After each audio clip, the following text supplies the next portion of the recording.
Hello everybody. Just a quick side note before we get started. I was going to originally make a video about the big winga dinga car, the Declasse Tornado. I almost said Saya. I'm sorry. I said the classic tornado, but and I actually had a whole bit I wanted to do in the beginning of the video with a song, but then I was like, wait, that's like almost the third Declasse car done in a row. I probably should take a little break. So I decided, okay, all right, okay, we'll not do that one instead. We'll cover something. A bit different.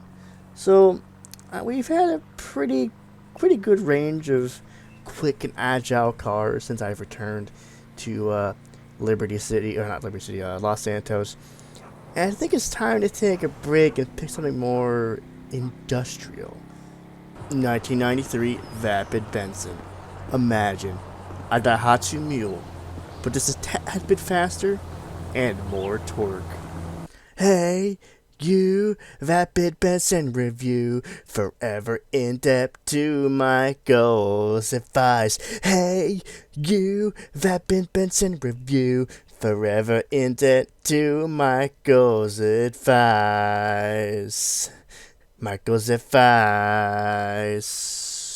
Okay, that was my best attempt at the Nirvana song. What was it called? Heart-shaped box. Yeah, good enough. Now, y'all probably remember having used this vehicle for the jewelry store heist. I actually recorded some footage for this video. The Benson doesn't really see a lot of love in GT Online, mostly because, well, it rarely spawns, and you cannot buy it. I'm here today in Grapeseed by the Wonderama Arcade, or formerly the Grapeseed Supermarket, where this thing almost always spawned in story mode.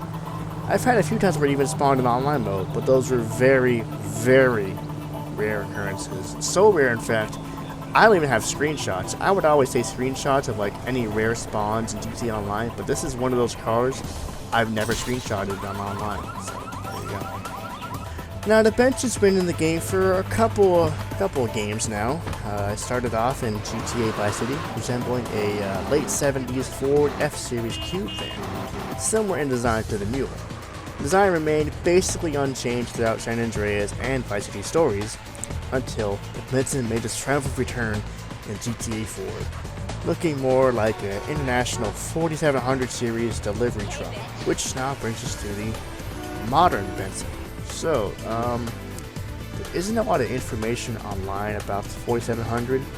Well, as far as I could tell, it was kind of tough to find some information, and there wasn't a lot of readily or easily available information about the truck. So here's what I managed to find. The International 4000 series was a series of medium-duty trucks. Now, it used to be part of the S series line of trucks before Navistar partnered with International in 1986. But in 1989, the S series line was split into several different sub-models, the 4000 series being one of them. Okay, so from what I gathered online, I guess you can call it, I think it's the first generation of the 4000 series trucks was produced from 1989 till 2001. And here's what I managed to dig up on the specs of the trucks themselves. You could either have a 7.3 liter IDI Navistar turbo diesel making around 185 to 190 horsepower, a 7.6 liter GT446 inline 6-cylinder engine, a Navistar 7.3 liter T44E turbocharged V8 engine, and a 5.9 liter DT360 inline 6-cylinder engine. There's probably more, I just couldn't find any more information.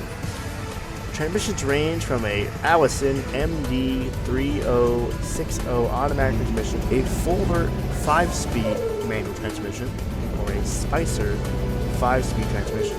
Like I said, if I had more info, I would definitely share it, but it's kind of hard to find info about these trucks, funnily enough.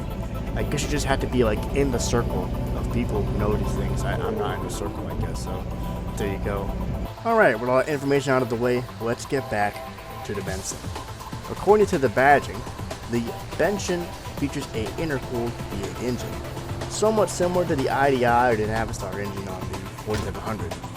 The hood opens up in a very similar style to the Yankee I reviewed in T4, and features the same engine model. a turbocharged inline-4.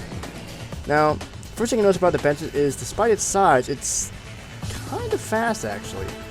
0 to 60 from what I measured was around 10 seconds. Not exactly fast, but compared to other large commercial vehicles, it's pretty good. Despite that, it does take a bit of time and a bit of speed before the Benson can really get chuggy. Top speed, according to the handling.meta folder, indicates that the Benson has a top speed of around 81 miles per hour, and it's also coupled to a 5-speed gearbox. A big change from its former GTA 4 rendition is now the Benson is all-wheel drive, making a perfect 50-50 split to the front and rear wheels. This helps out a lot with handling, but in my observations, the vehicle suffers heavily from understeer and high-speed cornering. Best to take care of making turns with this beast, or you may find yourself in a ditch. Now, I'd like to talk a bit about a few quirks and features I found on this truck. Just like the aforementioned mule, the Benson can indeed haul vehicles. It can haul most passenger cars with ease, but since this thing never spawns in online mode, that doesn't really matter. The Benson also features a number of different brand liveries on it. This is a delivery truck after all. For the brand liveries we have Cool Beans, Lager Light, Los Santos Horde House, Frigid, 24/7, Pops Pills, and just a blank livery, or just a blank truck, I guess. I also tried to match the paint color of the 24/7 logo on one of the Benzes I had in the video, and I just wanted to kind of roleplay for a second.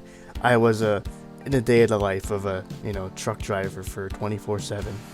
Another thing this thing has is an 80s inspired digital gauge cluster. This thing is sick. It's got a little bar graph for the RPMs and an LED speedometer.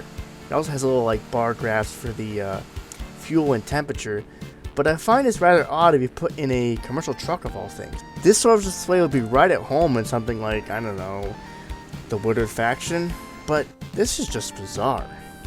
And the thing is, this isn't the only commercial truck in the game that have this gauge cluster. A lot of the big trucks like the Barracks and other trucks have this gauge cluster, and it just baffles me. Why would they put that in just a boring commercial truck of all things? It's so weird. My only guess is maybe Rockstar intended to put it in a more passenger-based car, like a regular car, but I don't know. We never know, really. Now, while the Benson may lack in the speed and handling, what it excels in is raw brute strength. Thanks to that front-mounted bull bar and the pure mass of the truck, the Benson can mow through cars like it was nothing, surviving many front-end collisions before the vehicle is rendered useless. Another thing you can do similar to the mule is ride inside the truck. I used Notebook to basically move myself into an NPC-driven Benson and cause massive disruption. Even when I was wanted, it didn't seem to cause any effect on my character, so yeah. Also, I love that you can just basically ride on the ramp like it's some kind of magic carpet and not fall off. 1993 Vapid Benson, the official truck of day drinking after 9 a.m. And there you have it, folks, the Vapid Benson. Yeah, I wanted to review a more slow moving vehicle. So there you go, guys. That's the Benson. If you enjoyed the video, hit the like button. And if you did enjoy the video, well, it's not like you can dislike the video now, guys, because there are no dislikes. So, tell me in the comments why you didn't like the video. I guess I don't know. Anyway, guys, until next time, I will see y'all in the next one. Peace. Bye-bye.